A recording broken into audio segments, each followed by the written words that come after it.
will be calling in at 8. So just really looking forward to catching up with Lieutenant Governor Josh Tenorio. So right now we'll go to the phones where you have from the Federal Emergency Management Agency. He's the public affairs specialist, Frank Manziel. Good morning, Frank. Good morning. Off a day. All right, let's just get right to it, Frank. Do you have any information about this strike team? Are we going to be seeing a strike team coming? Are we going to see a doctor, nurses, or are we looking at some teams coming to Guam? And if they're coming to Guam to assist, is it going to be on the military side or the civilian side? That would be an order that was generated by the Health and Human Services Department. They're the folks that are deploying that team. I don't have eyes on when they're arriving, and that's an order that was placed probably afternoon before last. So okay. That's just as an order placed by right now. By who? The request was made by HHS. Would HHS have to receive a request from the local government for that? I'm not clear about that. I would say that our part in this is that we would get a request, then we issue what it's called a mission assignment, an order for a team, and they're categorized. They're pre-categorized and then pre-staged. Mm-hmm.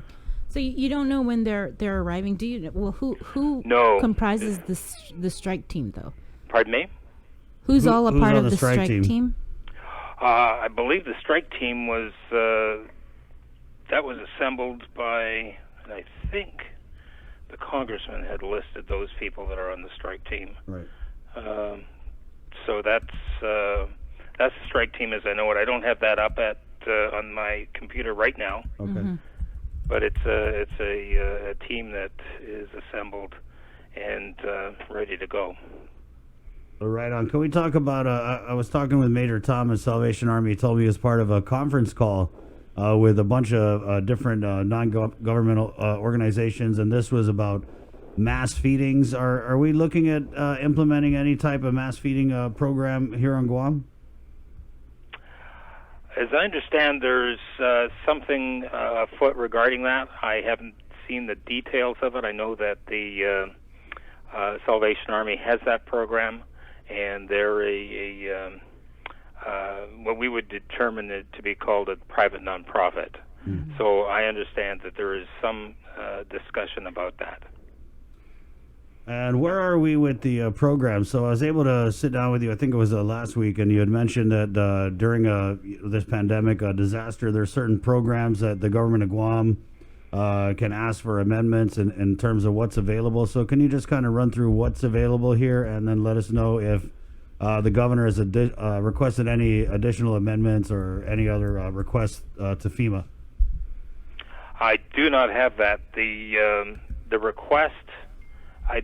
The way the order was written, the way the disaster declaration was written, was that the other programs that we could turn on are under review.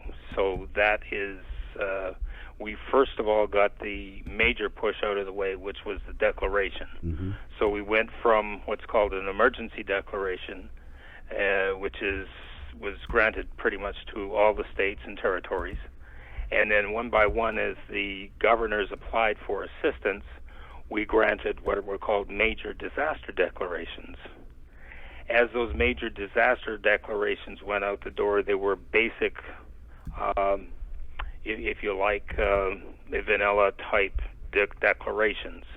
Everything else that was asked for is being considered by FEMA based on the documentation provided, but that was not in the original order, and we have not seen a revision yet. Mm-hmm. Can we talk about these field hospitals and the different things that have landed in the CNMI and on Guam from FEMA? Sure.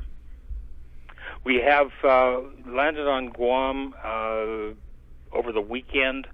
We had a 50-bed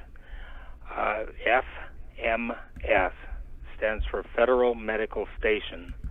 That is a series of 50 beds and all the necessities that go with that. There would be some medications. There'd be everything to keep that bed supported medically.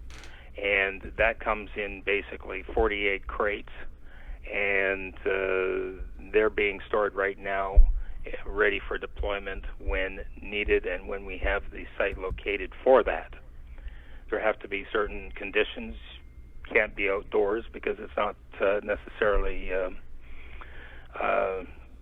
sanitary necessarily, so we have to find the right location for it, and we're scoping that right now. And as soon as we find a place for it, we'll have that place ready to go and then just move the beds in when required. There is a second 50-bed unit on order, and I don't know the status of it, but it should arrive here within a day or two. Mm-hmm. So those are also stored on island. So that's the medical units.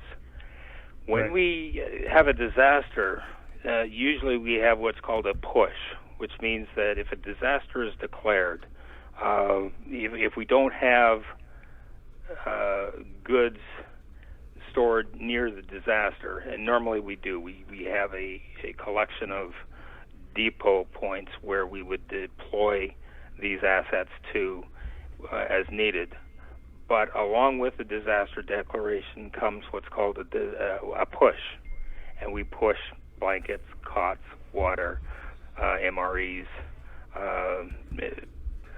basic personal kits, toothbrushes, toothpaste, that sort of thing. That's called a push. And with that push, we received the first part of our push. That came from the Strategic National Stockpile. That arrives Sunday, and it's being stored. Part of that was deployed to the territory, so they have part of that Strategic National Stockpile, and we have the other, and we're expecting a second Strategic National Stockpile push. In the meantime, the territory can order what else it feels that it needs, and they work through either Health and Human Services or they work through FEMA to fill that order. Hey Frank, can you maybe shed a little light, because when people hear FEMA, they there's an association and connotation that they attach to it because of the many natural disasters we've had here on Guam, and so I think when people hear FEMA, they think of disaster assistance, disaster food stamps, and I know there's federal programs that are on the way, but are we looking at any of that? Is that a possibility at all, or should we just close our mind to it? It's not going to happen. I can't tell you anything about that simply because I don't know. Okay. Usually in this particular case, because you're looking at 50 states all asking for individual assistance, how would you accommodate that is kind of what we're looking after. I think when we talked last week, I tried to tell you about the difference between public assistance and individual assistance. Right. And the normal individual assistance that you would normally see on Guam would be typically following a typhoon, where you have disaster, the uninsured damages caused by that typhoon reached a certain threshold, at which point FEMA would activate and turn on a lever that says, yes, individual assistance would be available. And that would become grant money and funds that would be available to those that were affected. And at that point, they would register with FEMA, and FEMA would take a lot of personal information. They'd say, are you insured? What's your income? Have you lost your vehicle? So it's about a 45 to 50-minute interview that FEMA conducts with those people that register for assistance under the Individual Assistance Program.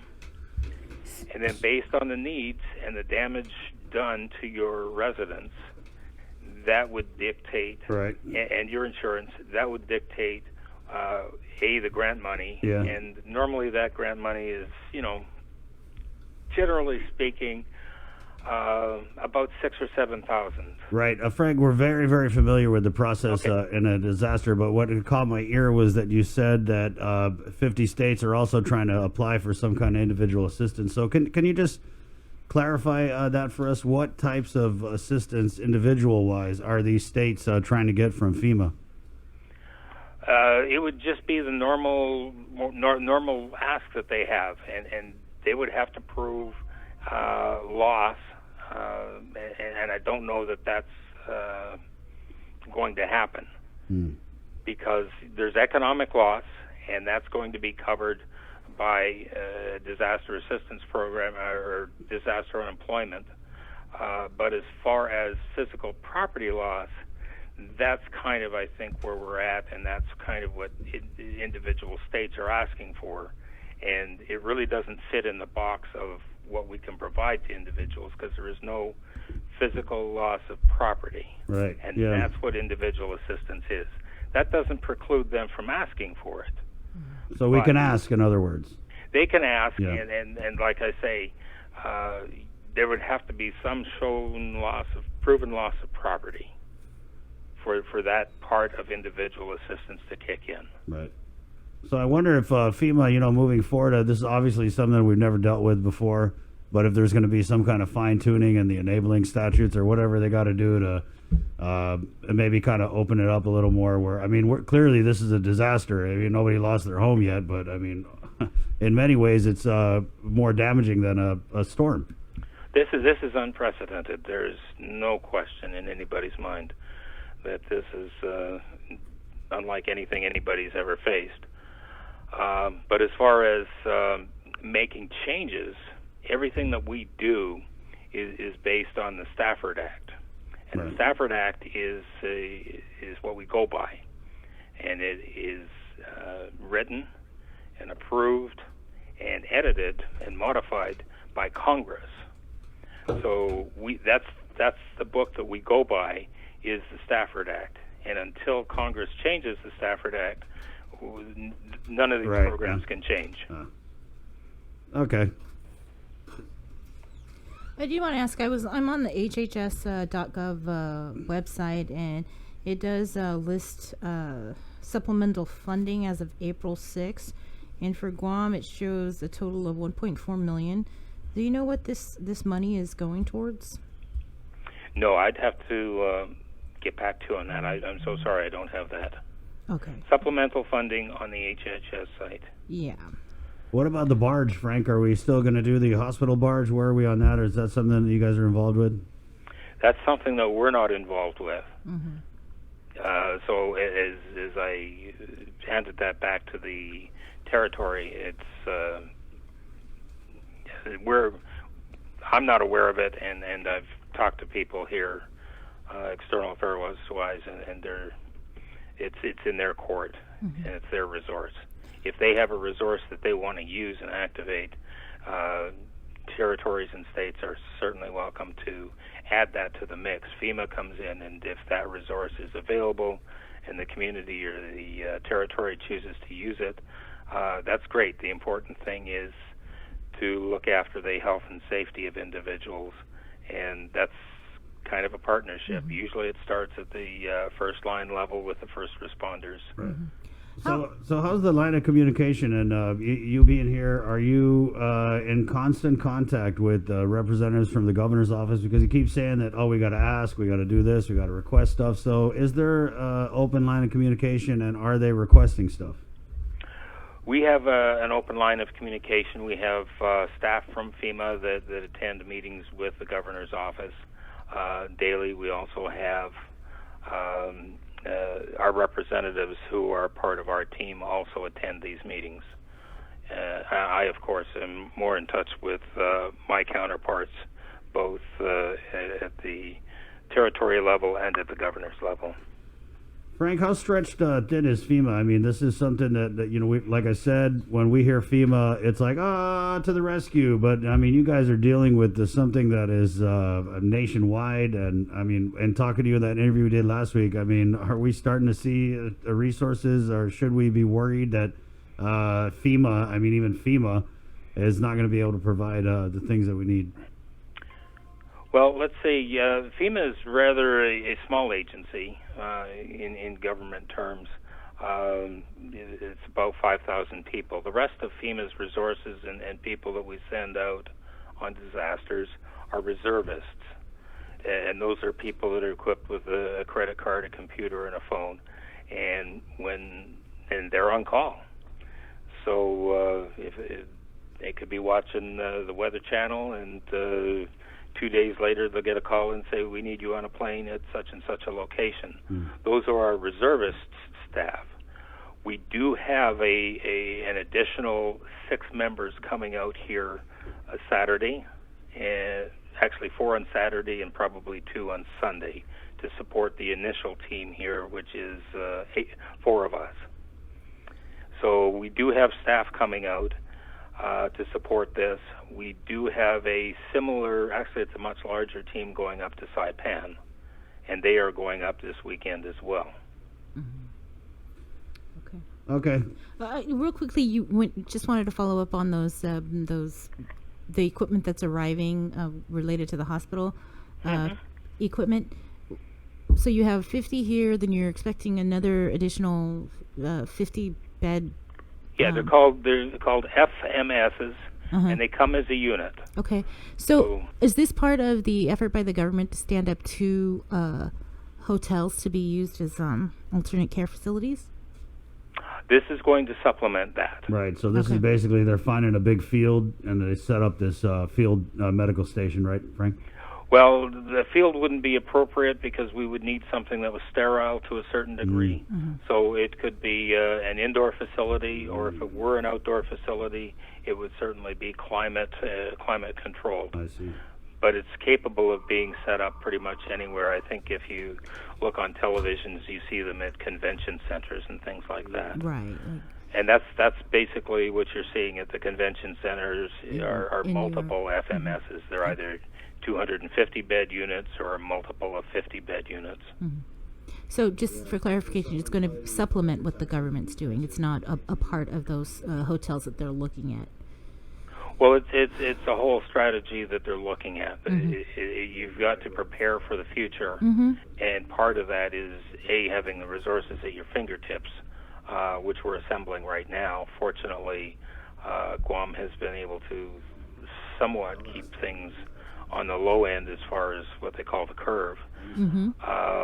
But that doesn't mean that we shouldn't be prepared for an increase. Right. So essentially what we'll do is we'll work with the hospital and the folks in the medical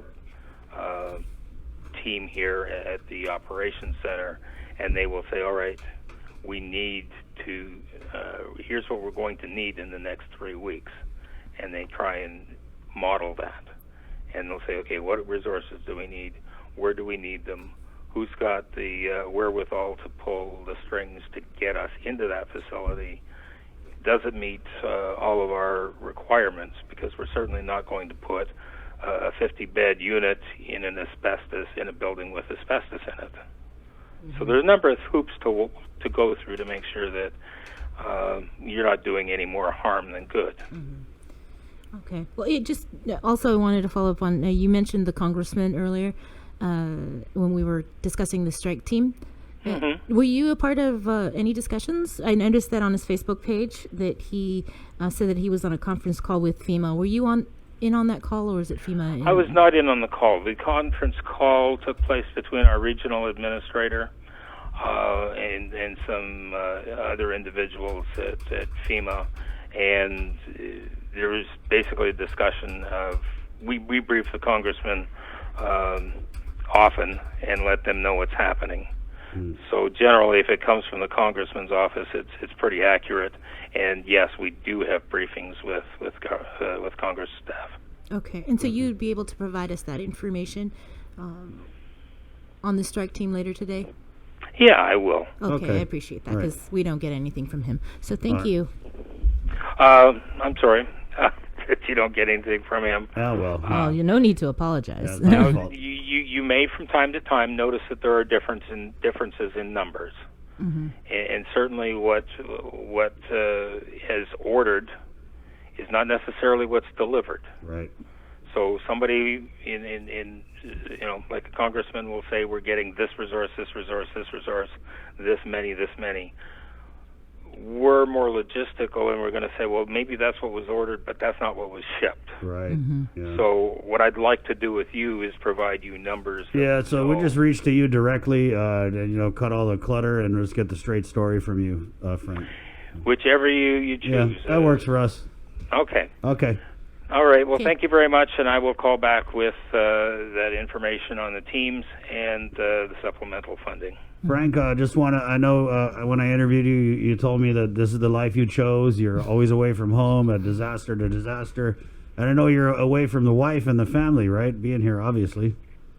Well, there are some times when she says to me, don't you have a disaster to go to, Frank? Wasn't there like a hurricane or something that... Yeah.